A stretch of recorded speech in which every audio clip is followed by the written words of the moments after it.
Hello, everybody. Welcome to Planet FPL, the world where everything revolves around Fantasy Premier League. My name's Suj. My name is James. Where do we start Oh, here? just start ribbing me straight away, mate. Well, what? Because you lost the North London derby? Yeah, just get into it. It feels like it was a much bigger deal. Like a lot has been made of it all of a sudden. I didn't feel like going into the game there was going to be as much ribbing or Spurs bashing as there has been out after the game. I don't know. For me, it was largely not that relevant, the North London derby, in the sense of whatever happens, happens. Whoever wins, wins. I don't really care. I'm not going to go after Arsenal or Spurs if they lose. Just it is what it is. But a lot of people going in quite hard on Spurs. I think maybe Rightly probably so, because may I you may were I add? shit. Oh, fucking hell, we were abysmal. Right, that's it. We'll get back onto that when we do the games. Yeah, we'll talk about the How was games your and all the FPL rest of week? it. It's done now. My FPL game week, 50 points, but 49 points. Suchek hasn't come off the bench yet for me. That'll obviously get wrapped up later on. But fairly mediocre 49 points. Cancelo did well. Diaz did okay. Matt Target got me a 4-pointer. Bruno Fernandes as captain fail. Ollie Watkins and Calvert-Lewin were my other returnees. We all got done by Pep, didn't we? Kevin De Bruyne or Gundogan or Sterling, whoever it may be. I didn't get done. I've got John Stones. Yeah, true. John Stones did okay. He got 14 points, right? Yeah, I mean, if you had John Stones or Cancelo, you've Or probably not Cancelo. had He did too all right. bad a I had week, probably. Cancelo, so it was okay, but I didn't have Stones. But I did have Ruben Diaz playing. Um, yeah, last night I was celebrating the fact that I decided not to go from Rashford to Son or Bale because I didn't want to restrict myself from getting Harry Kane. And had I made that sideways move, then budget would have become an issue. So there was that moment in between the Spurs game or the end of the Spurs game and before our game where I was looking at it thinking, well, Son's got injured, Bale's got hauled off early and hasn't performed well. So it's and Rashford, who was flagged and unlikely to play, is now in the starting lineup. This is a touch. Until I realised by the end of the Manchester United game that Marcus Rashford cock blocked Stuart Dallas coming off the bench for a 6-pointer. Had he remained injured and not played, I'd have had Stuart Dallas come off the bench for a 6-pointer as well. So it was the joy of not selling Rashford for Son or Bale, and the fact that he started, and then the disappointment and realisation that I'd have all rather the Stuart wonderful Dallas played, work to be honest with you. that Marcus Rashford has done in our country over the last year, and you just called him a fucking cock block for blocking Stuart Dallas off your bench. Well, it's FPL. It does that to you. So yeah, it was all good. I think, to be honest, coming out of this week with 49 points, and Right. I've now got a rank of 6 figures again rather than the 7 figures that it was last week, is all good. I've got 7 players for game week 29, 2 free transfers, and I'm happy to take a hit. So I think I'll be getting to 10 players, and I don't own Heung-min Son, who is owned by over 55% of the game. So I don't have to waste and burn a transfer sorting that problem out should he not be fit for the weekend as well. So I feel like, okay, going into 29, I can make some decent decisions on who I do and don't want in my team. I'm on 49 with Mo Salah still to go tonight. So it's a decent week under the circumstances. Stones and Diaz for me, Ollie Watkins assist, and Captain Calvert-Lewin, which I'm pleased with. And in hindsight, unless Salah goes off tonight, was the right decision. I suspect even if he does, it's probably still the right decision because he should have got more than what he got. Dominic Calvert-Lewin, he had over, I think he had about 1.19 for XG for the game week, 3 big chances in the game. Despite the fact that Burnley thoroughly deserved to win, by the way. I'm quite pleased with that decision in hindsight. So it's not worked out too badly for me. And as I said to you in the build-up on Friday on our Patreon pod, I was already accepting that this was going to be a nightmare game week. So to come out with it almost certainly with a green arrow, although it's going to be quite small, it's pretty pleasing because this was a as we'd said, kind of a forgotten game week. So to just get through it and do all right, I'm pretty pleased with that, actually. I've got 8 with 2 free transfers going into next week, but one of the 8, of course, is Heung-min Son. My intention prior to the weekend was to make 3 transfers, take a -4, get me up to 11. I think I'm more likely now just to do the 2 free transfers and get me 9 and then just move on. And I think that's probably number one main talking point for us, which is when is the -4 worth it and when isn't. And the way I think about it, if you get 3 players in and you take a -4, quite obviously the 3 players are going to make those points back for you in just appearance points, really, unless they get booked or sent off or something like that dramatic. 3 players should get you minimum of 6 points. Cancels out the -4, you're at least up 2 points. However, when I break it down and think about it, and if I say my thoughts at the moment are probably to buy maybe Rafinha and Stuart Dallas, for example. If I then just look at the -4 for the additional player, which for me might be a defensive player, I'm not sure that's worth it. Because you could group it and say, okay, yeah, as the 3 transfers together, yes, it's worth it. But if I'm saying, yeah, I'm definitely going to do those 2, and then the 3rd transfer I'm umming and ahhing about, actually, the -4 is for that 1 transfer. And the more I come round to it, the less I'm thinking that transfer is actually going to be worth it, because the games in 29 are a shit show. I mean, the team that I really want to target, in all honesty, is Brighton. But I need to factor game week 30 into my thinking, and I'm not going to use said Brighton player. So if I want to take a -4 at the weekend, it's probably at the moment it's for Lewis Dunk, and I'm doing it on 1 game. What's the best case scenario for me? He's not going to score every week. He gets me a 6. He gets me a 6-pointer.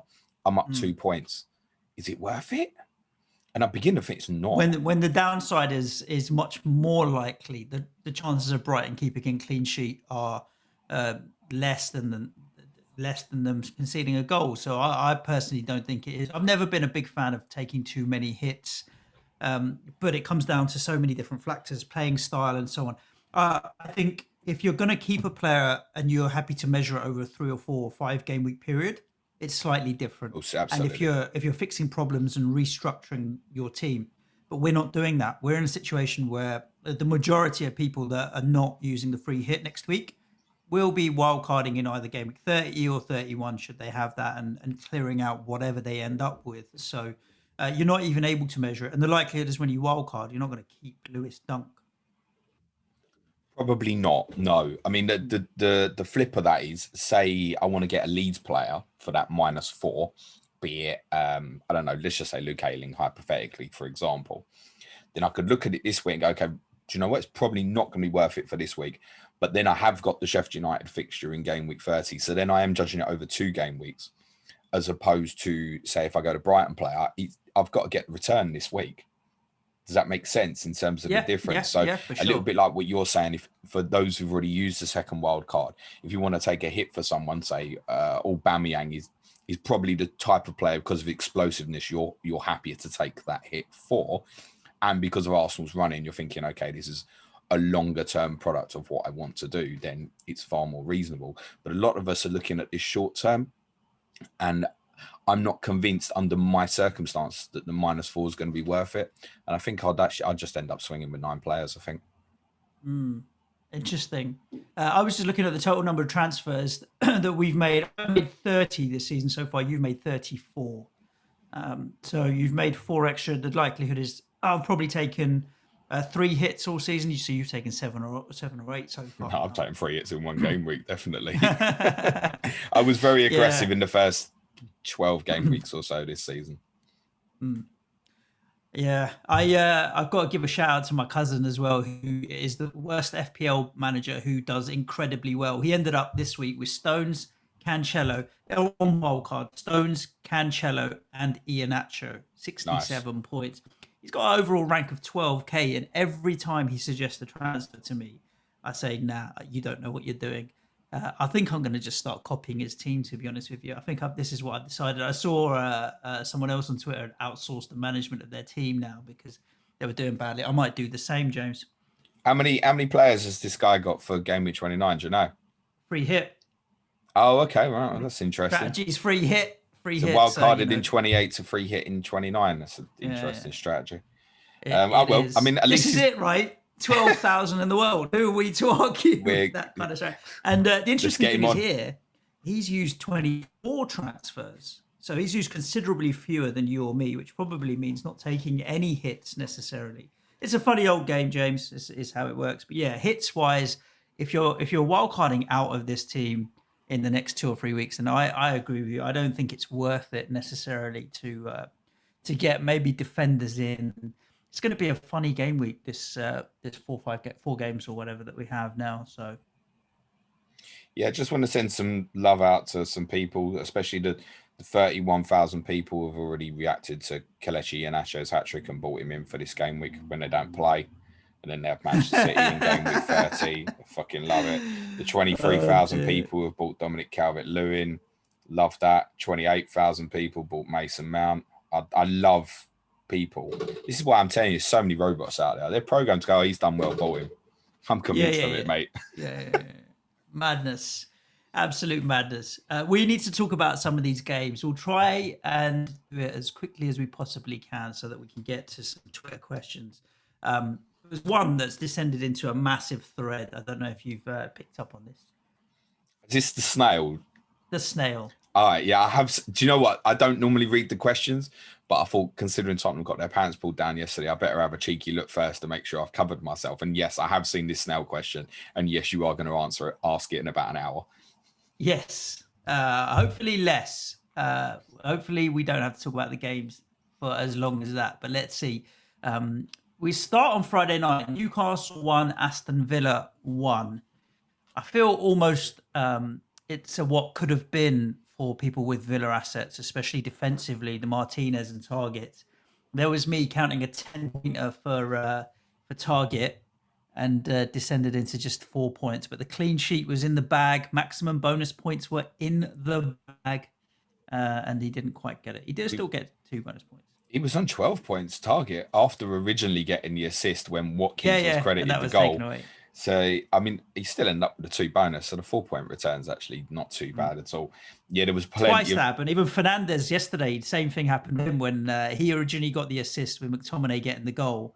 And then a little while later, Fernandez gets the assist taken away from him. And rightly so, we should say as well. It's not like I'm moaning. It was an OG.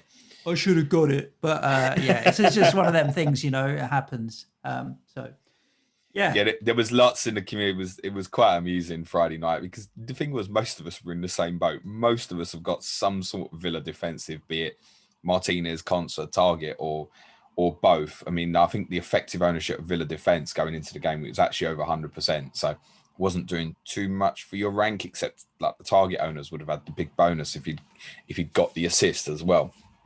It was amusing seeing people counting their points and it disappearing as well, particularly when Big Tasty was the goal scorer. Villa are at the moment do not quite there. It's obvious reasons why, with obviously Jack Grealish missing, plus Ross Barkley's not in the team at the moment, and even when he is getting on underperforming, I mean, he gave the ball away 3 times in the first 5 minutes. It was on the pitch, I think, which is not what Villa needed at that stage of the game. But then nearly laid one on for Watkins, which admittedly would have been offside in any case. They're just not quite at it at the moment, Villa. I feel like their European hopes are just slowly fading. They've had a very, very good season. I said to someone over the weekend that now they are average again, but that's not a big criticism of them because average is a very, very good place for Aston Villa to be considering where they were 9 months ago, right? On Newcastle, do you remember we had the kitchen sink conversation? We did, and I did see your tweet. Yeah, it wasn't supposed to be a big tasty shaped kitchen sink or Big Mac shape, but yeah. So me and Suj last week on one of the podcasts, forgive me, I don't know which one. We talked. It was the differential. I'm pretty sure. Was it Friday's Patreon pod? Yeah. We had a big conversation about what Newcastle should do if they were level with 15 minutes to go. It was basically get the kitchen sink on the pitch, that being Andy Carroll, and don't be shy about it. Just go direct into the box. And they've got to that point, right? And the game's been quite level. And to be honest, it was a brilliant finish to the game. But the first 80 minutes, if you didn't watch it, you didn't miss a lot, basically. and they put Jacob Murphy on. Jacob Murphy comes on, plays 11 minutes, gets 3 bonus points. If you're wondering how that happened, Mark Southern summed it up really well after the game on Friday, dropping a load of stats, which you go, oh, okay, that makes some sense. It was like lots of ball recoveries, created chances. That's why he got the bonus, and plus in a 1-1 game. And then they brought on Javier Manquillo as well. And I was like, what is going on here? Surely you're going to throw Carroll on. Then, of course, Villa score with 4 minutes to go. Then Carroll comes on. The thing is, he causes panic. That's why they should put him on. And although he's not had a direct involvement in the equaliser himself, his sheer presence is fuck. We've got to deal with Carroll, and Lascelles stays up, which, considering the time of the game, he obviously wouldn't have done otherwise. Then gets to run and jump on the goal. Martinez got no chance and scores. I felt the result was probably right. There's a danger for Newcastle while they've got Almiron, St. Maximin and Wilson injured, and they all could return in game week 30, by the way, that this new structure they've gone with, there's an obsession with it. So like Dwight Gale playing as kind of outside left, if you will, it just doesn't work at all. He's an in-the-box predator finisher. So, I mean, they could line up at the moment and say a 4-2-2-2, go quite narrow, be not too dissimilar to where they are, or a 4-1-3-2, which is what Brighton do a lot in games, and then get Carroll and Gale together. The thing is, Newcastle's most promising player in this game by a distance was Joel Linton. Joel Linton was so heavily in recent weeks. He was so heavily involved in the game. Him and Tyrone Mings had a great little battle, which went on all game long, because Mings decided he was going to have one of those days like he had with Ibrahimovic years ago, where he was like, I'm gonna have a fight with you, basically, in the football sense of having a fight. I'm going to get too tight with you. I want to get physical with you. And a couple of times Joel Linton did him over, actually. Joel Linton had 63 touches in the game, I think, compared to, say, Gale's was roughly a 25 or so, in spite of the fact they're playing similar positions, just on different sides. Joel Linton was really involved. The problem for Joel Linton was once he got in the penalty box, as per usual. He had another chance, almost identical to one he had at West Bromwich Albion, and he tried to square it again. Just put your laces through it, mate. So Newcastle have a scoring problem, which is not ideal when they're about to go into this game on Saturday, which is absolutely monstrous at Brighton. And I think of the 8 teams playing, because of the attacking injury situation, Newcastle feel like the easiest of those 8 teams to avoid. But we've got FPL Football as part of Clash of Correspondence with FPL Seagull on Thursday. So we'll see what he thinks about it. But I can set you up a bit of a spoiler. I mean, he absolutely wants Steve Bruce out of that door yesterday, mate. No doubt about it. I don't think he is the only one. Oh no, the majority of Newcastle fans just want shot. Sure, it didn't even think that the Newcastle Villa game is so largely relevant because both teams are going to be playing in game week 29. I'm not jumping to get any Newcastle assets into my team, my free transfers. The only assets I've got 2 Aston Villa assets already: Matt Target, Ollie Watkins. I think a lot of people will have Ollie Watkins plus another. Jack Grealish is the interesting one. He obviously missed the game with illness following on from recovering from the injury, although Dean Smith did say before the week that he will be all right for the Spurs game. And obviously he likes to play in that left channel, which is where you have like a couple of right back imposters floating around against Davinson Sanchez. So for me, I don't think a lot of people will be looking at Jack Grealish. Although, having said that, now that Heung-min Son's got the injury, I think Son to Grealish might be a very popular move for a lot of people. But Jack Grealish is almost certainly coming into my FPL team this week for Marcus Rashford. Yeah. And that gives me enough money to turn Calvert-Lewin into Harry Kane, which I think is perfectly fine. I would absolutely have to hear Dean Smith say he's playing. Absolutely. I mean, I'm not making any changes right now, but I do not want to be wasting a transfer for a blank game week on a player that's all he's probably going to play. I would literally have to hear Dean Smith say he's starting. That's what I'd have to hear to buy Jack Grealish this week for me. The irony is, obviously, they do still have the prospect of the 30 double as well. And in Villa's case, you're looking at a week in Tottenham now, then Fulham in 30, which possibly gets added to Everton at home as well. Suddenly 3 home games in the space of 2 game weeks. And if that's the case, then the Villa player would definitely be worth the -4 in that case. I think someone like Grealish, if I end up deciding I want to go, say, Dallas, Rafinha, Grealish this week, I think I go, yeah, I'll take the -4. I think. But I'd have to hear that Grealish is available. On 30, by the way, we are not going to hear about that before the deadline for this game week. They're going to wait, I'm almost certain, till next week now, once we've got all the information of the European results, plus the FA Cup quarterfinals, before they decide what they're going to do with April's fixtures. I think if you were going to go 3 Villa players this week, if you were on a free hit, who would you go? If it was on a free hit. Or would you go any at all? I would, especially the attacking asset. So that would be more of a priority for me than defensively, despite the performance from Spurs yesterday. I mean, by the end, Harry Kane could have won the game, not equalised, but won the game for you. So defensively, I'm not overly enamoured. So I don't think I'd double up defensively. So I'd have one of Martinez or a defender, depending on what your budget is. And then I would have Ollie Watkins. And then if Jack Grealish is fit, yes. If not, maybe a Bertrand Traore or something along those lines. But I would 2 definitely, 3 maybe. If Dean Smith is unequivocal and says Jack Grealish plays, are you buying? I think if he's certain about it, then yeah. I have to say the instinct in me is that he won't play. I just feel like this is a rolling thing every week. Oh, he's nearly there. Oh, he's been a bit ill this week. I mean, if you take Dean Smith's comments on face value last week, you'd go, well, considering he was ill this week, he will definitely play against Tottenham. But then I think most of us prior to the Wolves game thought, well, judging on the comments he's made prior to Wolves, he'll play against Newcastle. So I don't think we could say, you certainly couldn't buy him till you've got the clarity. Just to pick up on your point on Traore, who obviously went off injured, he crashed into the advertising hoardings quite early. No prognosis yet, but if it's rib damage, I'd say he's a severe doubt for the weekend, which does put, and particularly if Grealish is still out, Anwar El Ghazi, if I can pronounce it, would definitely be in a free hit team for me. If I was free hitting, he is so greedy. He makes Mohamed Salah look like an assist visionary, mate. Honestly, this guy just gets in front of goal and he just shoots every single time.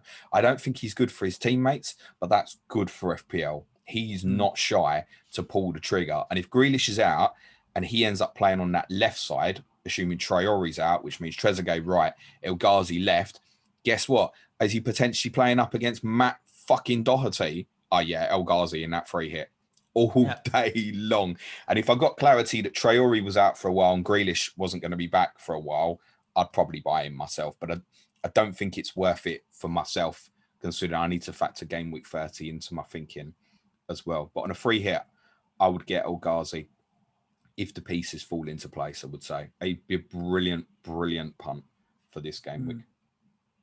Another team that are playing this week, and it's the Friday night game, is Leeds. Leeds 0, Chelsea 0. I could have foreseen the Chelsea clean sheet per se, but not really the Leeds. But to be honest, people might have thought this would be quite an open game, and it ended up being a 0-0. So we've now got 10 games of Thomas Tuchel information against all sorts of teams.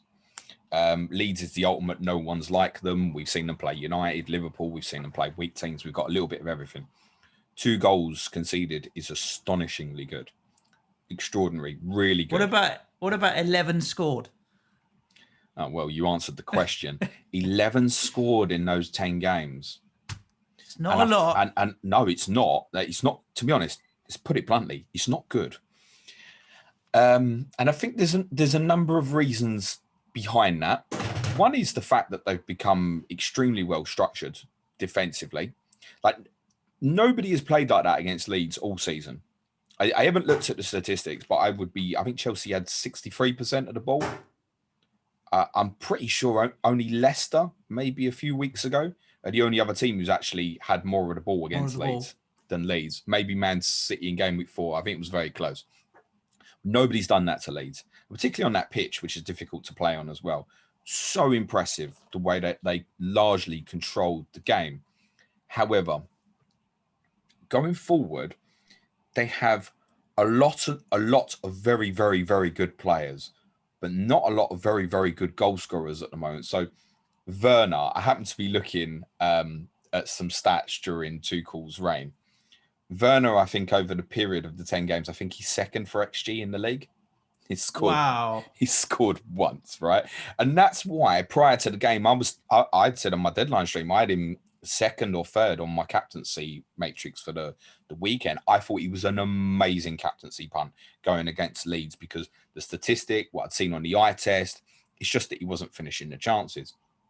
This weekend, Kai Havertz, who played as a centre forward, was the main one who couldn't put the ball in the back of the net. But they have players who don't get into dangerous areas. They're all nice players to the extent that they're all really good to feet players. Ziyech, Mount, Pulisic. I mean, Pulisic's a great dribbler, but they're not the sort of players you ever think, oh, he's going to get a tap in from 6 yards and things like that.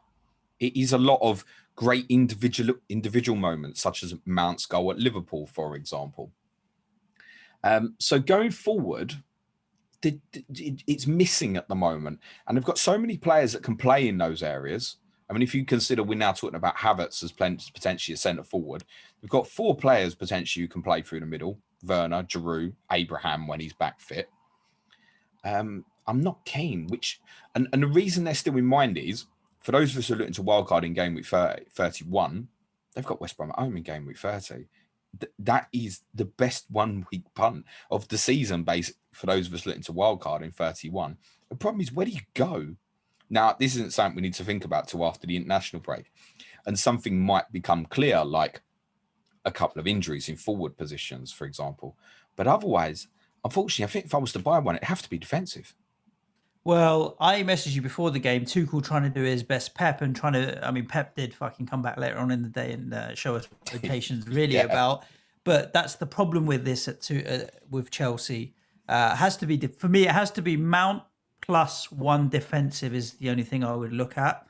The one that I would like to look at, and Mount because of value. Right? I'm happy at his price for him to just tick along and get me a return 1 in 3, but he does perform better than that, and that's fine. I think he has got a cemented place as well, Mount, because of what he brings to the team. And then I would go Rudiger because I feel he's the most nailed on, despite the fact that he has missed minutes. I would go Rudiger, but yeah, not an easy decision to make. Like I'm not gonna say that Reece James is not a better option or what have you, but Chilwell played at the weekend. Alonso's gone, right? Azpilicueta is the only one that is consistent, but I don't want Azpilicueta in my team. I'll be honest with you. Because of what, the price difference? Yeah, price. I don't think he's got the attacking threat that he used to have. I mean, I thought he was done, to be honest with you. With Reece James' emergence this year, Zuma was playing well. Rudiger only came in later in the season, but Thiago Silva, Ben Chilwell. I thought they were going to play a back 4, James, Silva, Zuma, Chilwell, based on the start of the season. And I thought Azpilicueta was done. Maybe I need to rethink that. Well, that's the other thing that now murkies the water a little bit more. They did play a back 4 at the weekend. First time it's changed, basically. This was definitely a back 4. Whether that was a conscious decision because of Leeds, and I think there were certain players, for example, I knew would play for Chelsea at the weekend, like Kante, for example. I was surprised that Jorginho played. I didn't have any doubt that Chilwell would play because Alonso is so sloppy off the ball and stuff. So even the selection for the weekend, I don't know if that gives us clues for what happens in 2 weeks. I think a lot, to be honest, Chelsea's team against West Brom in game week 30 probably literally comes down to, are they going to be through in the Champions League? What day do they play afterwards? So it could be they play Saturday, Tuesday, and they go, in which case, we'll rest anyone we want against West Brom on the Saturday. Because, listen, whatever 11 they put out should win the game, right? So what happens if they've got, say, West Brom on the Tuesday and then Saturday and then PSG on the Tuesday? I mean, good luck trying to guess who's going to play and who isn't going to be rotated and stuff. Difficult one. Because I think most of us would want to buy a player for game week 30. And I think most of us, like me, are just going to go, not sure about that. I think if it's West Brom Saturday and then they're not playing in the Champions League till the Wednesday, I'd feel very confident about players who haven't been away on international duty. And to be honest, the top of that list, I don't think Azpilicueta is in the Spain makeup at the moment. I would have thought he's probably not. Too old and done. But now, that's probably worth checking. I thought Azpilicueta would miss this game. It's part of the point. Again, because of what I said, I really thought they'd go with complete high energy players. But Azpilicueta he's the one who's played every game. Even the fucking goalkeeper hasn't played every game, but Azpilicueta has. Besides law, Azpilicueta misses out against West Brom now, wouldn't it? Let's talk about Palace 1, West Brom 0. I have to admit a few things. I didn't watch the game. I don't think I will own a single Palace or West Brom player between now and the end of the season. I didn't watch the game either. So let's go back to Leeds. What would you what would you advise for Patrick Bamford owners?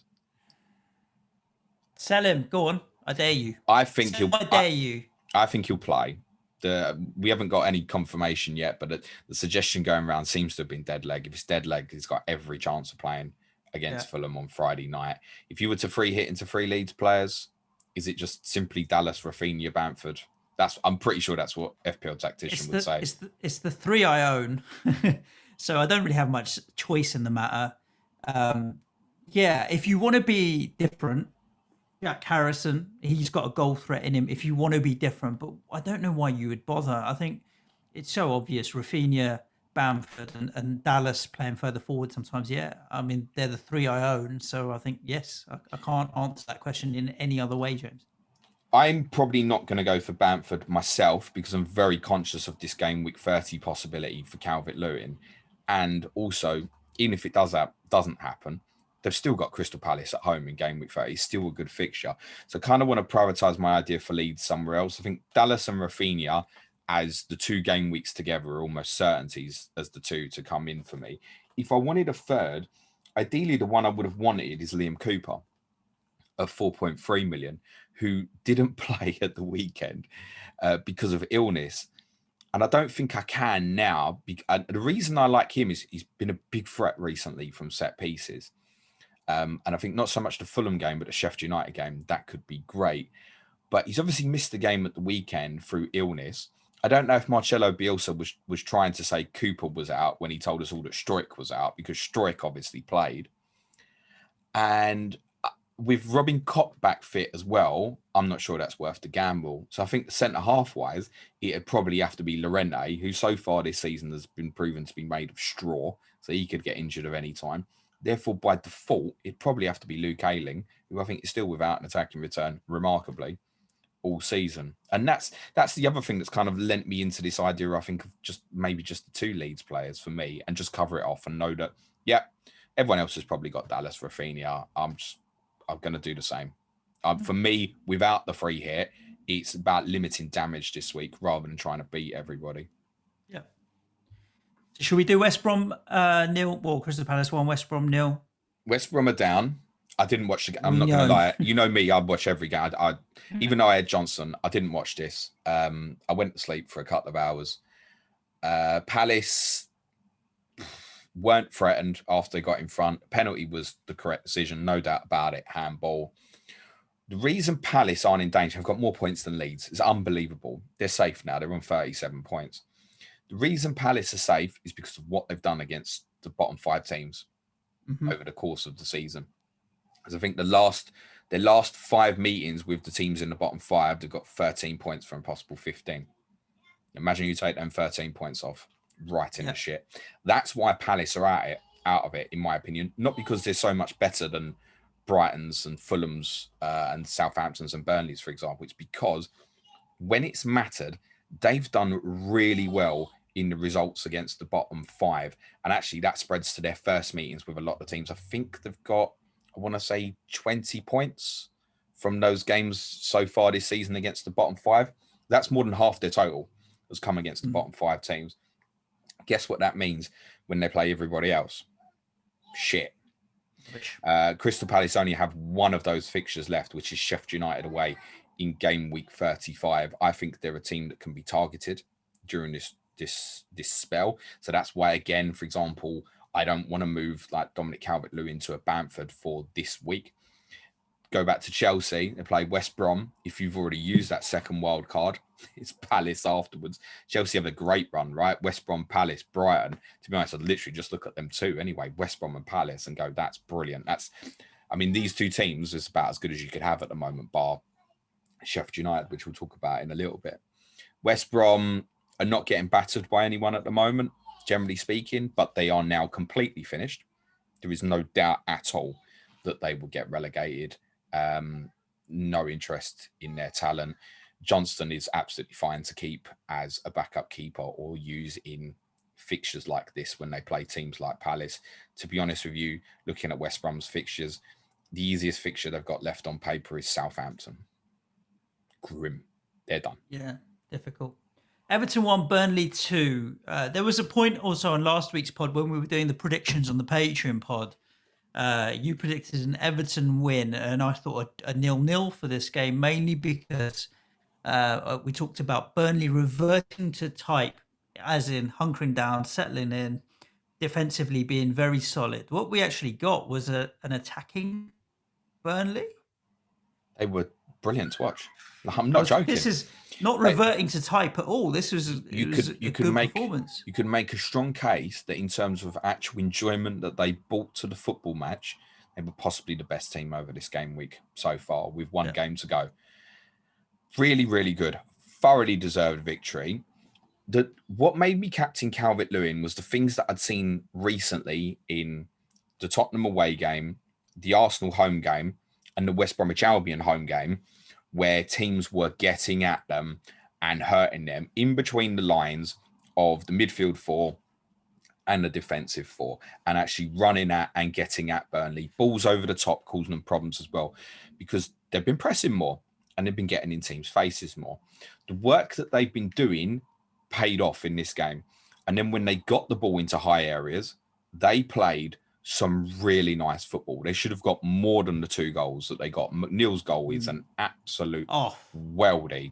I think just probably goal of the week. I mean, Lamela's Rabona, I get was cheeky, but it was cheeky as hell, right? I just think McNeil's goal probably won't get the credit because of other goals that have been scored and what have you. But when I saw that, I was like, wow, that's a phenomenal finish. I had to tweet it at the time. That is why I keep saying to Jack the Turfy Topper, that's why I want Dwight McNeil to play on the right. And he messaged me and he said, yeah, I had the conversation with my dad and I brought you up again about what McNeil could do if he played on the right-hand side. And Jack's coming on during the international break. And we'll definitely touch on it again because he has the capability to be a really, really good player. He is not an FPL option currently because his attacking returns don't equate to it.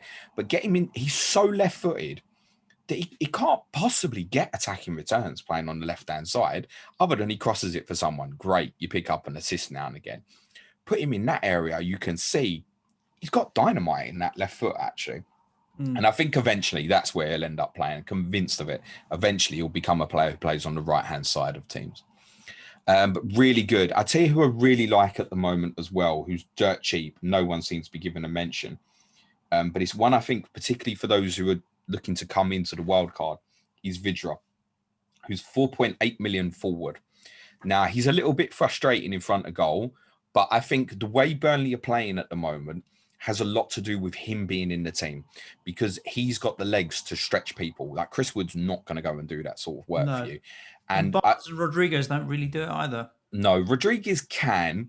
Barnes, no. Barnes just wants to win free kicks and stuff. Wood will do all his damage. He's a good finisher in front of goal. Generally, he's not been for the majority of this season, but generally he's quite a good finisher, Chris Wood, in between the sticks. But you need him in that area to be power. Vidra's a good little link player, actually. And I think for those who are thinking to maybe wildcard to look towards a 3-5-2, if you want to pair him with, I don't know, just I've not looked at the rotation, but someone like Souček, Lookman, who you go, depending on fixture, I'm either going to play 3-4-3 or 3-5-2.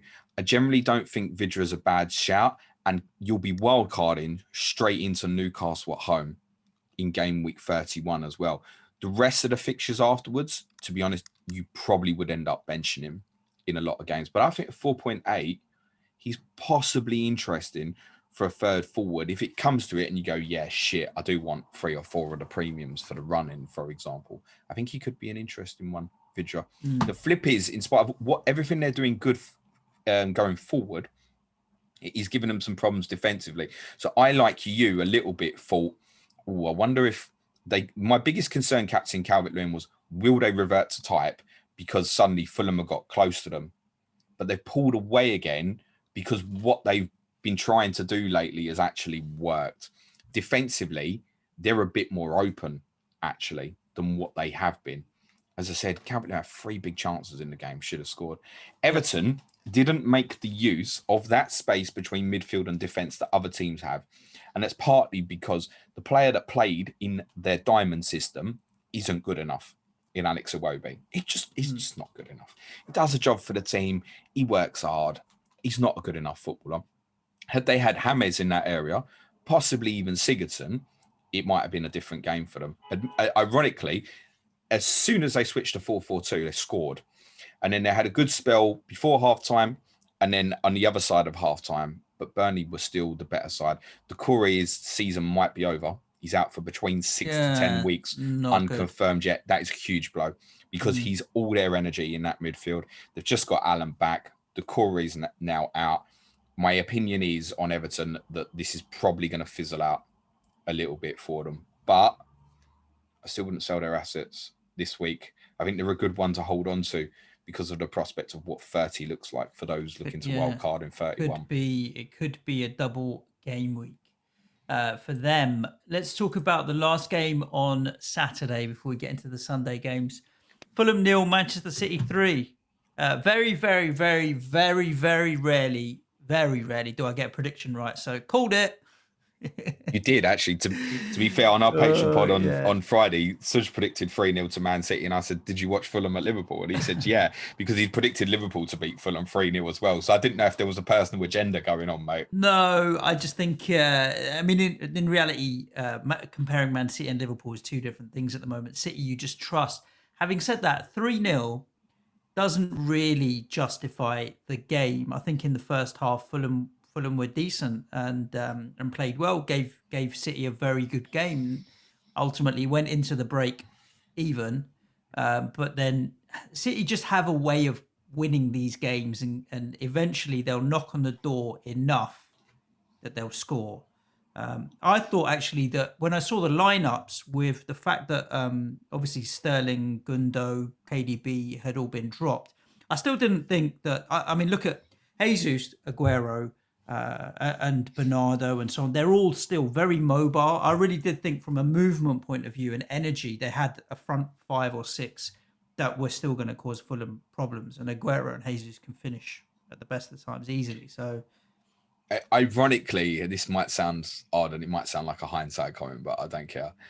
When I saw the teams, the hope that I'd had of Fulham potentially causing an upset went. Because of 3 at the back type scenario. The number one thing was that Anguissa was in the Fulham team rather than Maja. That was the number one thing, because I spoke about if Fulham could try and copycat what Manchester United had done, because although the players were obviously not as good, they had the personal makeup of players to be able to play the same way. So I knew as soon as I saw that they wasn't going to. So that was disappointing. And then, of course, you factor in that City had changed the system anyway. So even if they were going to try and copycat what United did, they obviously now couldn't anyway. And you looked at Fulham's attack, and then you looked at Laporte, Stones and Diaz, which is what, 170 million pounds worth of centre backs. I don't know the cost if you add in Cancelo and Mendy. It's got to be about 250 million, isn't it? And you go, bloody hell, they're going to struggle to score today, aren't they? And I think what Guardiola did here was mix things up for some reason that only he will know. I don't know why he played 3 at the back. I tried to think about it a lot during the game, and there wasn't anything that I could figure out other than it made them so incredibly safe defensively when in the previous 4 games they'd all conceded and started to look a little bit vulnerable again. If you actually look at all 4 of them games, they were vulnerable against you. They had a 10-minute spell after Wolves equalised where they shit their pants very briefly. United obviously exposed them, and Southampton also looked like they were going to score whenever they went forward last Wednesday as well. So that might have been the reason why, to just give them some sort of dominance and control again. But I mean, all them attacking players left out. It's extraordinary, wasn't it? It was the easiest Man City team lineup to sum up from an FPL perspective ever. Your defensive assets are playing and your attacking ones aren't, and we're all in the same boat. It was quite bizarre watching Manchester City and knowing that none of the players scoring were hurting your rank. Well, none for me anyway, because I got John Stones. But in terms of the attacking players in open play positions, it was like, oh, Jesus has scored. Okay, Aguero's scored. None of these things actually matter from an FPL rank perspective. They ended up winning the game very comfortably. Fulham made individual mistakes that they haven't been making very recently. They can move on from this. It's City. Don't worry about it. They've still got a great shot and they're doing well for them. Let's talk about the Sunday games. Southampton 1, Brighton 2. Just touching on Fulham City. I am an Areola owner. You own Areola as well. I got Lookman as well. Lookman. So I'm assuming you're not adding any more Fulham to your team for game week 29. I might. Who might that be? The only reason I would do it is if I decide to get clever, and I probably really shouldn't, and decide not to go with Leeds. Because one of the, you know me, if I was free hitting, I would probably pick from 4 teams and go for an all-in strategy. So I know that if I'm adding Dallas and Rafinha, which is the right thing to do for my team for the 2 game weeks, I've now got 2 Leeds against 2 Fulham. That's not great. I've got 2 Villa against Kane, and that's without the potentially adding another player.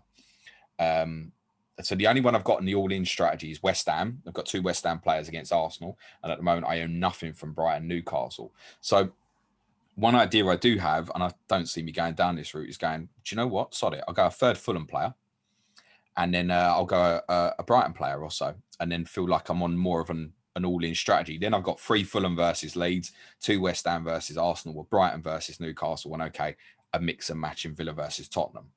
But I don't like what that team would be. The other issue with that is then the same thing occurs to me the week after. I'll have all them Fulham players then against Aston Villa. Now, I could just bench all the Fulham players, is an idea, but I wouldn't just bench them all, would I? Because I've got fucking Johnston away to Chelsea, so he's not playing. And then I think there's a fair chance if I do add defensive guys, they're one of the best around at the moment, I'd go, yeah. So am I going into Villa Fulham sitting there praying for a 0-0, for example? It's not when I'm still going to have Watkins and Lookman as well. It's not ideal. So I don't see me going down that route. The one I would go for is Adebayo at 4.5. I do actually think this could be a good week for Lookman, actually, because of Leeds. I think he's a reasonable option, but I still think if for those who were free hitting, I would say go free Leeds rather than Fulham, I think. Yeah, I'm with you on that. I think so as well. Because just to cover the power of the ownership, I think if Fulham do really well, it's not going to mass hurt your rank. If you go without the Leeds guys and Dallas, Rafinha, and if Bamford's fit and they all do well like they did that night against Southampton, that's going to hurt you. So it's how you factor that into your thinking as well. But I'm not sure how that go Friday. Yeah. I think I envisage it being quite low scoring, I think, because of Fulham. I think, but Leeds games are always capable of going off. Southampton 1, Brighton 2. And Brighton managed to get a result, create chances, and then end up getting a result despite having less of the ball for a change here. Brighton's a really, really interesting one as we go into this blank game week. I have no idea. I don't own anyone, and I have no idea where I'm going and who to get or anything. Why do you think I lined up Brighton and Newcastle for COTC before this week? Because I knew we'd all get here and it would be the hardest question. So I'm going to let Sam and Say answer those questions on Thursday's pod.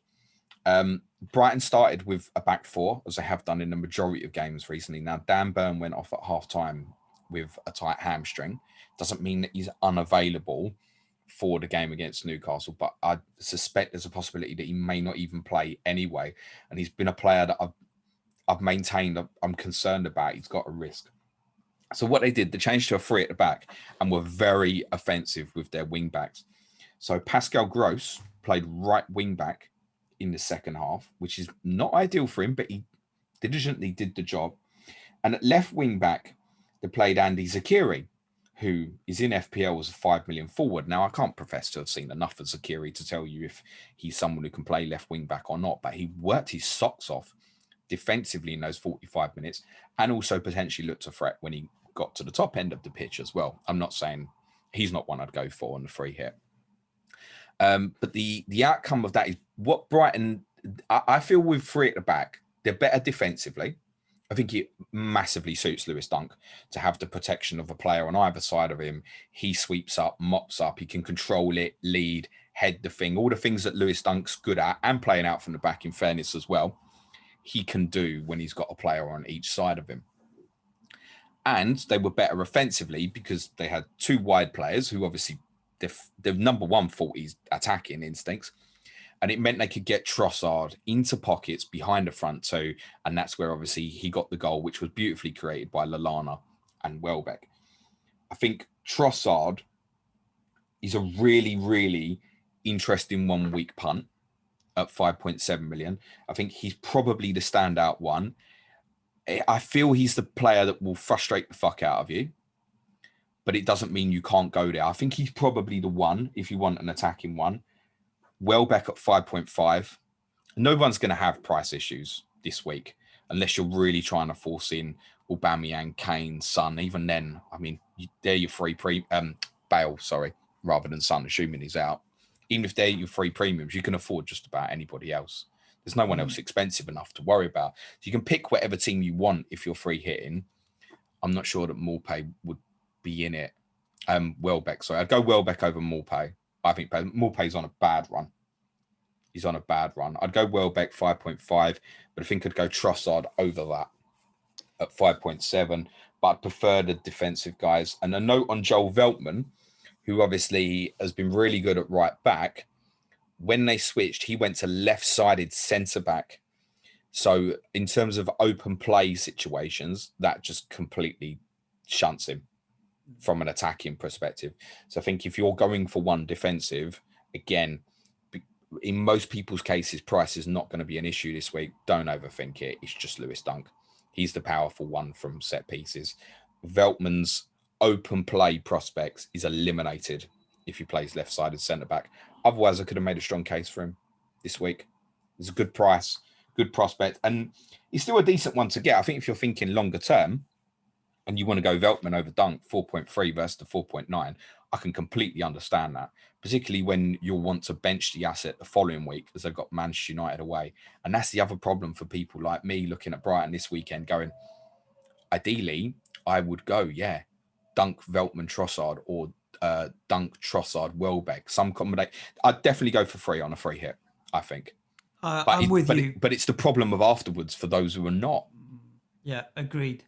Let's talk about Leicester 5, Sheffield United 0. Sheffield United, we can put in the same bracket as West Brom in that we know they're relegated. I have no desire to own any of their assets.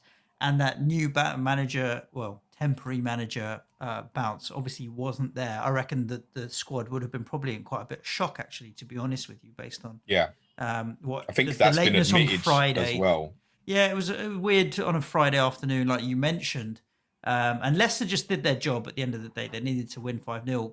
Oh, Leicester were great, mate. I've said Iheanacho, I like him. I'd have him at West Ham because he wasn't getting minutes in game time, but he suddenly got game time. He scored 5 goals in the last 4 now.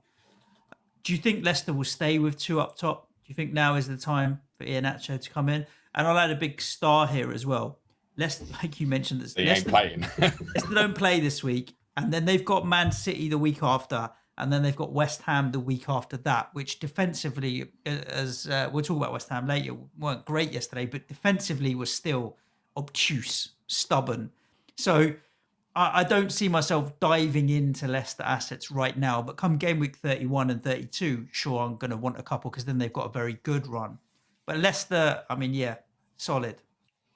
Yeah, West Brom, Palace, Southampton, Newcastle, game weeks 32 to 35.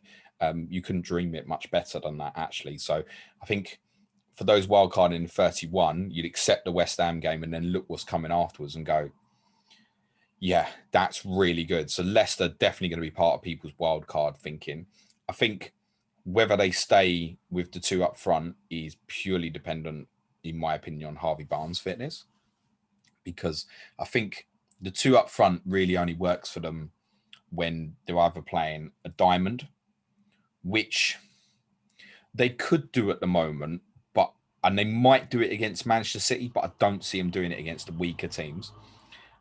This kind of 3-4-1-2 that they played at the weekend is far more beneficial for them at the moment in terms of like getting Ricardo Pereira high. The defensive issues ironed out in spite of obviously James Justin's long-term injury, because Pereira and Castagne are fit. They're fine as wing-backs. And Evans, Siyunshu and Fofana as a back three is solid as. It's really good.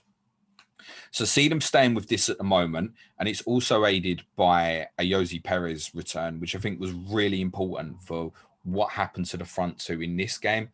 So after the Brighton game, we spoke a little bit about Iheanacho is better suited in the front two than Vardy, and Vardy kind of liking to be on his own because people get in his space. He finds it more difficult to run in behind.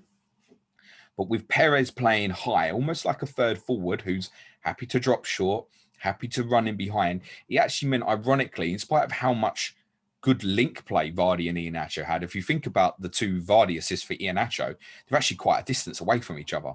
They're not close. They're actually working the wide spaces better. And for Vardy, he loves that left channel, right?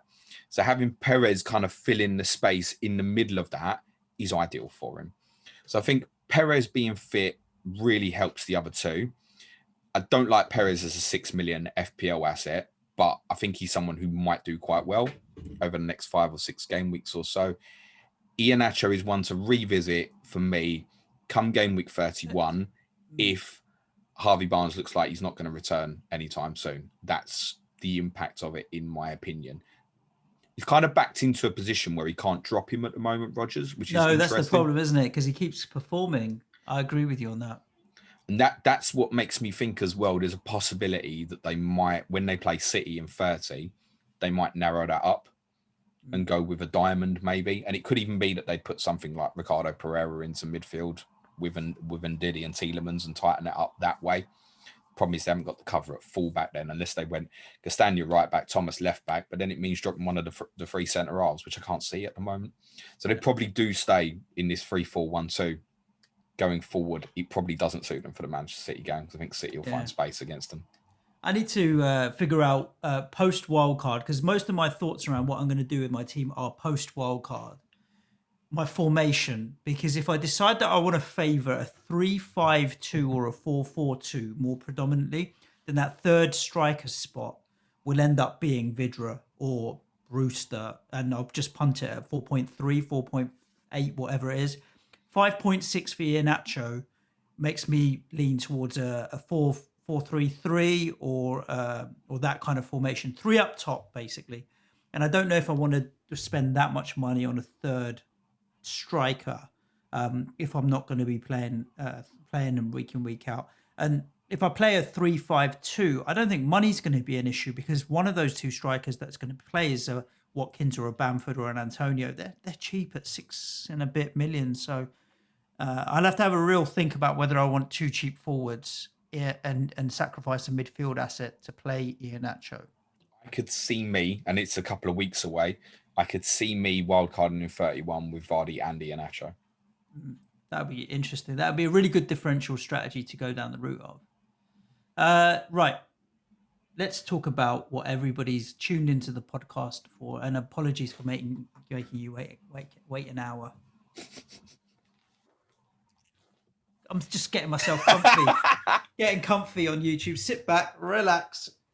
Go on, James. Tell them all the game and the score. Go on. Oh, it was Arsenal 2, Spurs 1. That lot 2, us useless bastards 1 is what I'd call it. I just wanted to say one thing before.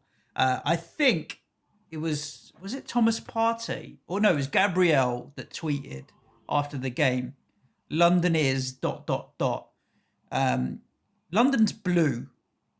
It's great at the moment. Closely followed by a bit of claret and blue, then followed by a bit of lily white, and then it's fucking red. So don't talk about London, because Arsenal are the 4th or 5th best team in London according to the table. So if he wants to tweet North London is red, crack on, son. To But be London honest, is definitely not red, mate. that London is red, London is white, London is blue, London whatever. Is such whoever's doing it is just such a load of horseshit. I mean, it is a fair point you make. London is actually you're the fourth best team in London. At the moment. London right But now, anyway, so... listen, I don't want to dig them out because I'm going to get plenty back. To our Arsenal followers, you get digged out a lot, so congratulations. You thoroughly deserve to win. Why Arsenal shit themselves at the end of that game? Yeah, I have no idea. They were disastrous. The game literally went from thinking we've been battered here, we've gone down to 10 men, to actually suddenly believing we might steal a draw here, and it absolutely would have been daylight robbery, purely because, not because Tottenham did anything well, because Arsenal fucking shit themselves. Harry Kane in that last 10 minutes was quite beastly. You could tell he had a bit. Arsenal stopped playing football. I don't know why they stopped playing football. And anyway, it was the build-up of fouls. Like it was there was so many free kicks in and around the box they gave. They must have given away 4 or 5 in the last 10 minutes there, and that just invites pressure. And you do kind of lose composure a little bit when that happens. It shouldn't take away from the fact that they probably deserved to win a full. Louise and particularly Gabriel were very good at centre back. Tierney, I'll come back to Tierney, was obviously very good at left back. And I thought Ostergaard was great. He's filled in the creativity problem that they have. And I don't feel like he's a player who's going to get, if he was there all of next season, for example, I don't think he's someone who would get, say, 10 to 12 assists. I don't actually think he'd get enough, but he has solved the creativity problem because he goes in that area and he gives Arsenal control.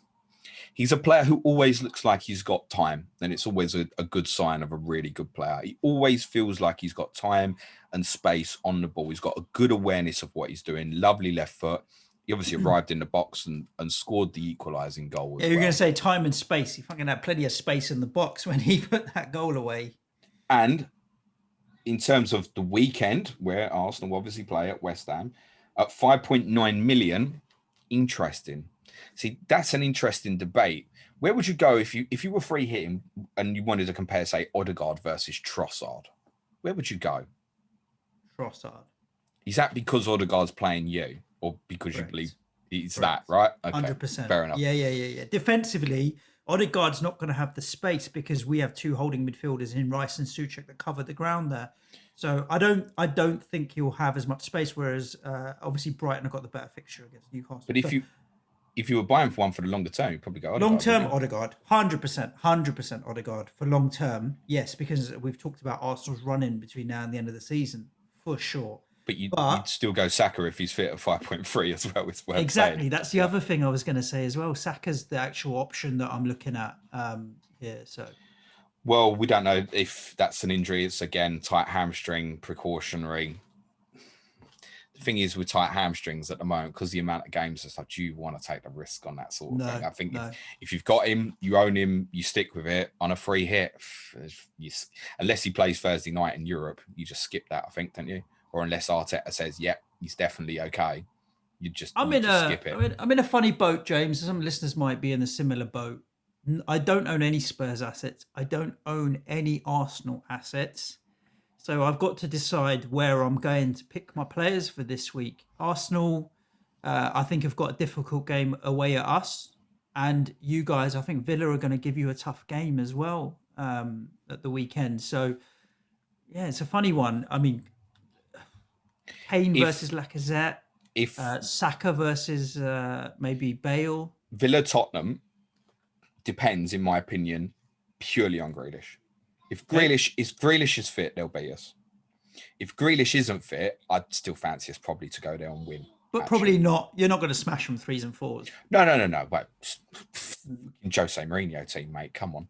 Yeah, and I don't think Arsenal are going to steamroller us either. I think it's going to be a difficult game for them. Kane is important for the weekend, and it's because of the availability of others. We're basically saying there's only 3 premium players available for this game week, which is Aubameyang, who of Arsenal fallen out with him. I think he'll come back in the team, personally. I just think it's a case of he was late. Arteta's got rules in place. That's it. You're not playing. I think he'll come back into the team, particularly even more so, obviously, if Saka's out, although it could mean that he plays on the left with Lacazette still through the middle. That's a possibility. Bale, if you want to include him as a premium, and Kane. What that means is that Kane's captaincy this week, no matter what you think, is going to be monstrous. The safest play this weekend is just to go with it. And that's this week, that's what I'll be doing. But there's almost no point me having him to that extent. Not when I look around, I go, can I have real confidence to go Rafinha away to Fulham? Is this the sort of alternative we're talking about? Or Antonio against Arsenal, or Aubameyang against West Ham? Kane's captaincy is going to be massive. If you want to be clever about it, by all means, go to it. Because as I said, I think if Grealish is available, Villa will beat Tottenham next week. I think he's that important to how that game will go. But I fancy if he's not available. Either way, I'll still be captaining Kane. It's the simple and obvious thing to do. Can you imagine Grealish against Doherty? Yeah. I'm going to talk about. Well, to be honest, even El Ghazi. That's why I think El Ghazi's great week punt. Why Mourinho chose to play Doherty over Aurier, I do not know. There's a lot of people saying about Bale not helping Doherty out in the fullback area. No questioning. I said on Friday, I don't want Bale to go back and help. I want him to cheat. But it was also under the thinking that Serge Aurier will definitely play. Are you trying to tell me to pause the podcast, Suj? No. I'm literally, Manchild walked into the office. Oh, bring him in, camera. He's Manchild, come here. And he looked at me, put his finger to his lips, as a player would if they'd scored a goal, and then snuck out. I'm like, you've walked into the studio. The mic is on. Oh, he's here. He's here. He's here. Say hello to all the listeners. Hello, listeners. Hi. And now you can piss off. All right. Manchild. Manchild doesn't know what he's doing, me when I'm talking about Spurs. It's well and good saying Bale didn't help him out. I get that. I didn't want him to. I don't want him playing right back. No, exactly. I want him to stay high. However, it's easy to narrative, however you want to spin that, it's fine. On the equalising goal, Bale's there helping him. He's there. And Doherty's facing up to Tierney. And Tierney does absolutely nothing and bursts past Doherty.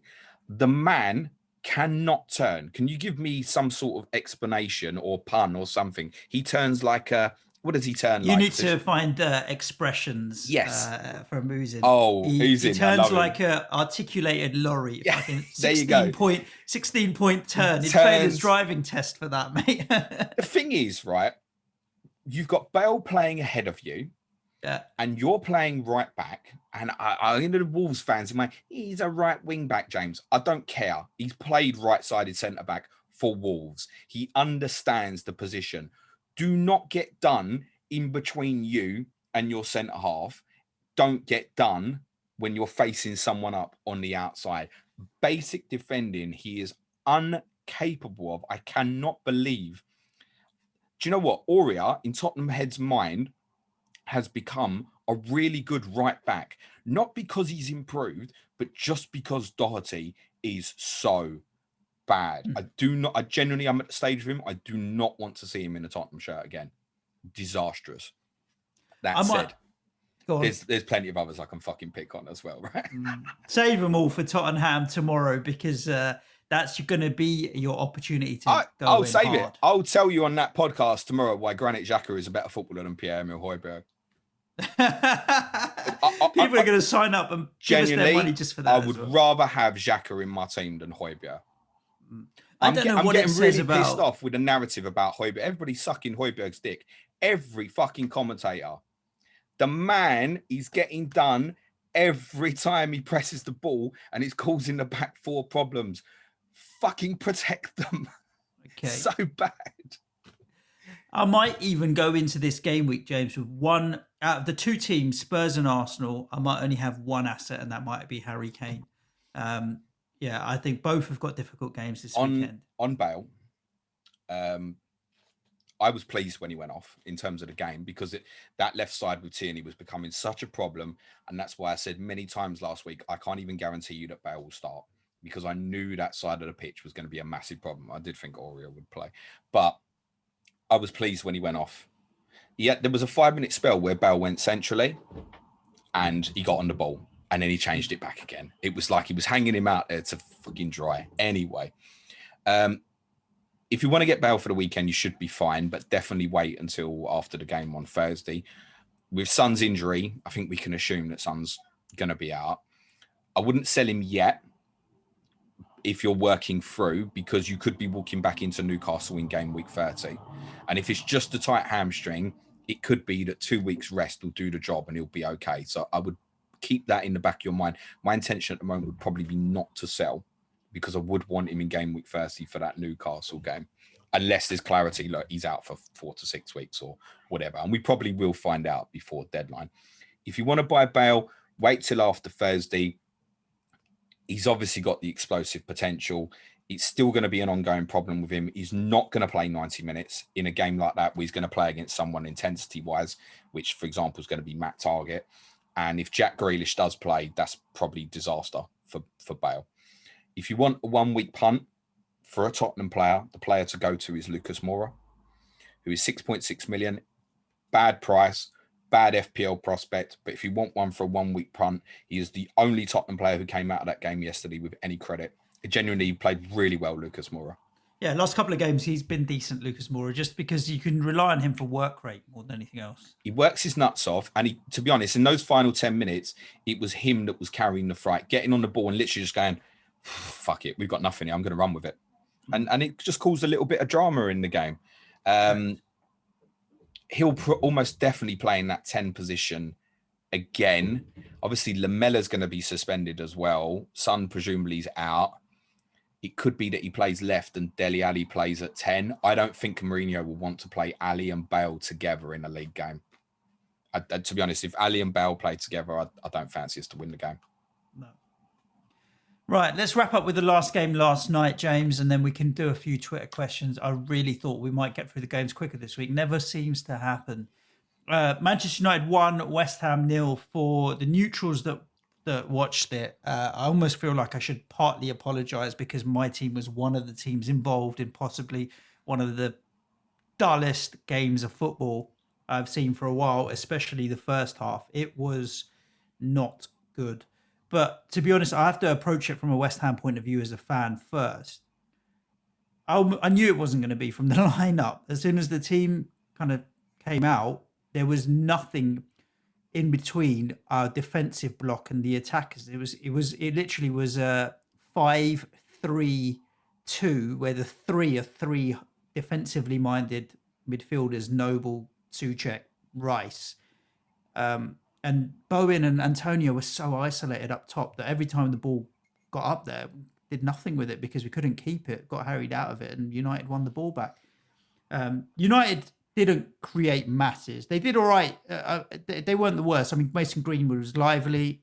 You can always get a shot off, energetic. Rashford tried to run the channels, but they weren't dominating the game and creating chance after chance, because we're good defensively. But ultimately, they did deserve to win. And I think 1-0 was probably about right. So the two best decisions I made this weekend were take a nap during Crystal Palace and West Brom and not watch the game. I was way too pissed off to be watching any more football yesterday. Yeah. So the only question I want to ask you is, why did Noble play? I don't know. I have no idea. Was David Moyes that worried defensively? I had to do a double take when I saw him in the team. I don't know why. I have no answer, James, because we knew that we were going to miss Jesse Lingard's legs and the way he carries the ball and attacks the back line and stuff. We knew we were going to miss his legs because he's been such a big creative attacking threat. Okay, fine, I can understand that. You might want to play Ben Johnson ahead of Ben Rama because he might give us a little bit more defensively, but then you're also taking away Ben Rama's dribbling with the ball and direct running and what have you. So Noble as the one player to bring in to fill that gap just didn't make any logical sense. Did Bowen play centre forward? There were two up top, let's say, and they he both played up with Antonio, yeah. Yeah. Okay. It felt like a 5-3-2 is what we settled into quite a bit, and I was hoping that Johnson would push further forward and what have you, but it didn't really happen. Did Noble play in the pockets ahead of Souček and Rice, or was it like a flat three? When we didn't have the ball, it felt like it was a flat 5-3, two guys way up ahead of you. Because when you played at Old Trafford in the restart period, Noble played that day, I remember. and He was Noble high played. up. Noble played ahead of Souček and Rice, but when the ball went into wide areas, Souček would do his thing, attack the penalty box, and then Noble would hang back, and then obviously in defensive situations, Souček would go back with Rice, and it was to save Noble's legs. So I mean, I don't. The way I would have looked at the team and gone, if that's the system he wanted to play, did he not have enough trust in Benrahma to play that? I don't know, because he did Fornals bring would have on. been ideal for it, Fornals but was out. injured as well. He was out. Yeah. Look, I think Fornals would have made the difference because of his legs. But when Lanzini and Benrahma did come on, we had chances. Like the last 15, 20 minutes, we created problems, and even before that with Antonio's brute, we created the odd problem here or there. I thought Wan-Bissaka didn't have his best game defensively, to be honest with you. But ultimately, 1-0 was a fair result. And it's another example of why when we've come up against big teams, we've been too defensively minded and not taken the game to them. Had we taken the game to United a bit more and had a bit more bravery, we probably could have done better. United, on the other hand, because we need to give them credit as well, Luke Shaw is fast becoming one of the best. So I heard everyone's raving about him. One of the best defensive assets. He's not even. He's hit 5.2 million now. I think, he's definitely one that on the wild card that I'll be looking at bringing in. The only danger with United assets is they're kind of clear now, aren't they, in terms of top four race? They'll be top four, no doubt. They'll obviously need some more results in the next few coming up to make that assured. But if they go through against Milan, and they're obviously in a sticky position with that in terms of they have to score in Milan or they will go out. But if they go through, the priority could go into that, and the FA Cup connects are still in that as well. Yeah.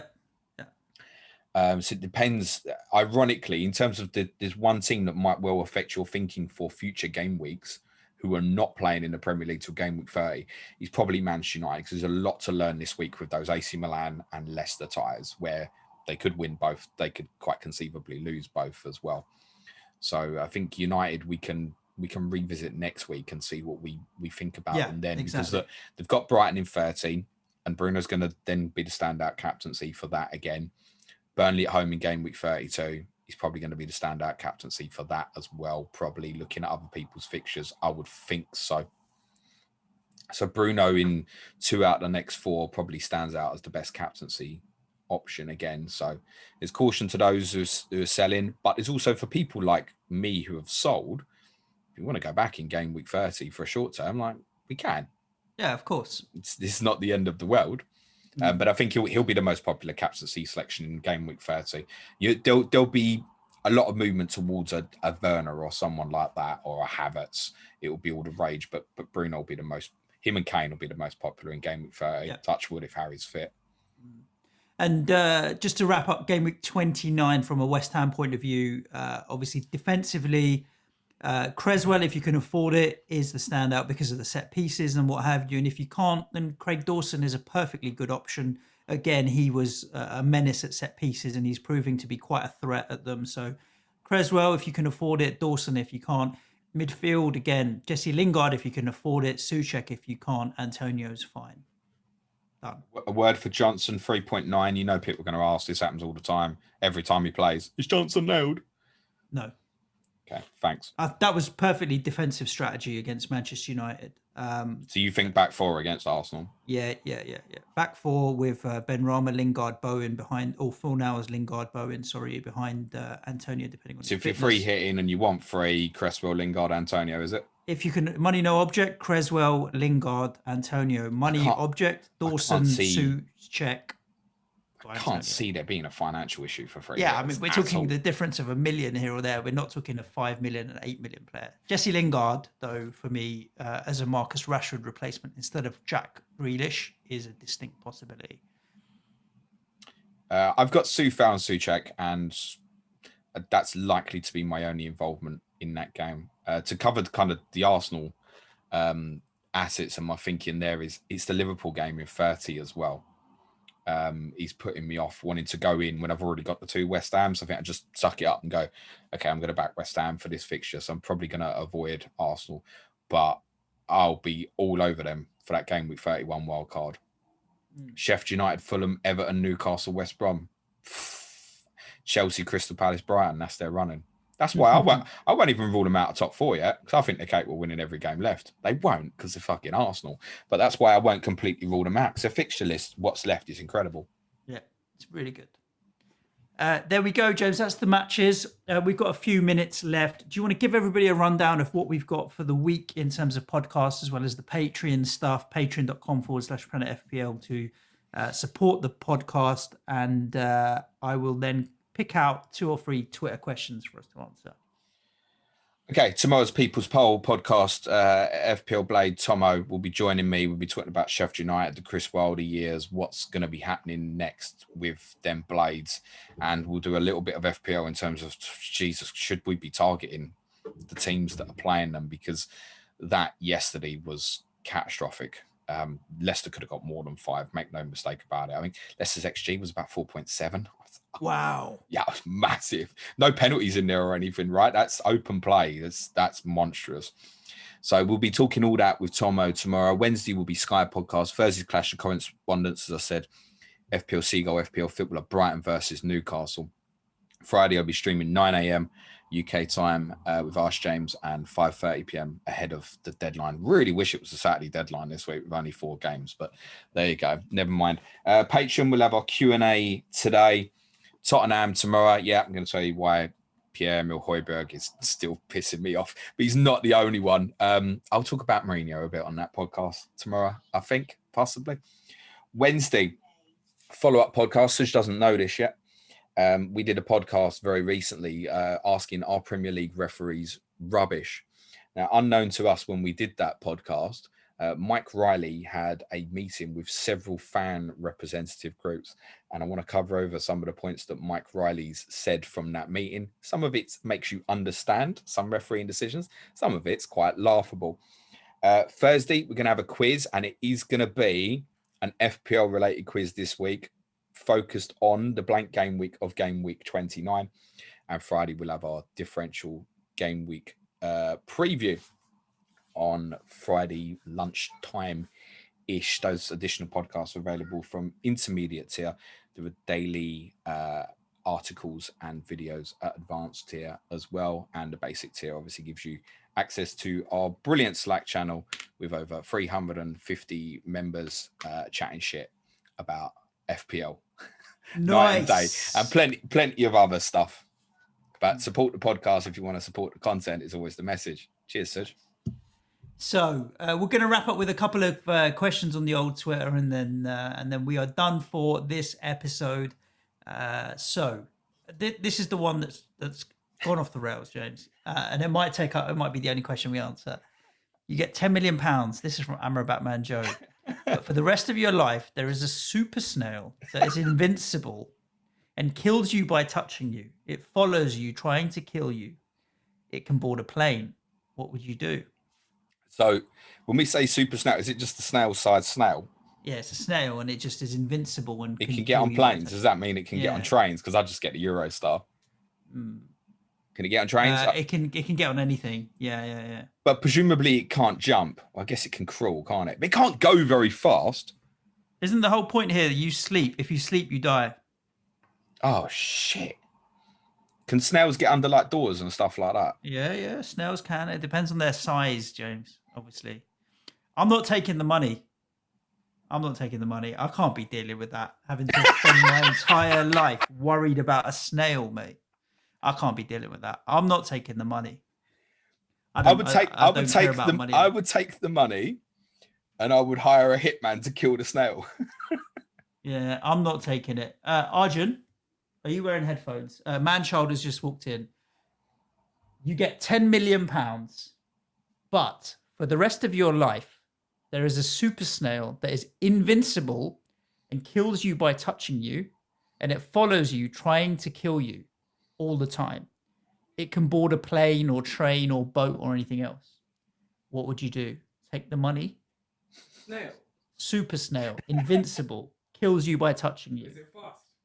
It's a fucking snail. Snails are not Yeah, but it's fast. super snail, There's a bro. Disney movie called Turbo, I think, about a fast snail. Am I being chased down by Turbo or just some regular ass slow Regular ass snail. No, man, I'm taking the money. Fuck He's that taking the FPL. money. But ask him, what do you do when you sleep? What are you going to do when you sleep? I'll Silence. sleep only on trains. Sleep on trains. But you can get on a train. Yeah, I think this question needs a little bit more clarification. You But buy a Joe, we Tesla. know is a patron, so we're going to elaborate on this. I'm the circumstances of the snail. taking the money and I'm paying someone to kill the snail. Okay, I'm not. I just don't need it. Just don't need it. Surely, if you just get a yellow pages and whack the thing. Sorry, I'm not professing to like hurt animals and shit, but surely if you just smash it with the yellow pages, it's job done, isn't it? Yeah, pretty much. Right, so I'm taking the money, mate. Okay. Joe, please clarify if we're allowed to kill the snail, because that would make life a lot easier. Every single question, bar maybe, all of them, is about Game Week 29 punts, and I think we've uncovered every team as we have. So to wrap this podcast up, James, we're going to go to our friend Jimmy the Claret at Claret FPL.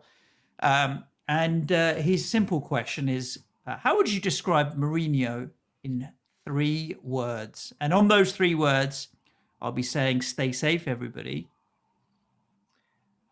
The outdated one. And on that bombshell, stay safe wherever you are. Thank you again for all of your support. Like we mentioned previously, if you want more content, then head over to patreon.com/Planet FPL. I was going to say sexy silver fox for my 3 words for Jose Mourinho. Chat for now. Couldn't use the 3 words that I wanted to. Be nice to each other, everyone. Cue music, please, man child.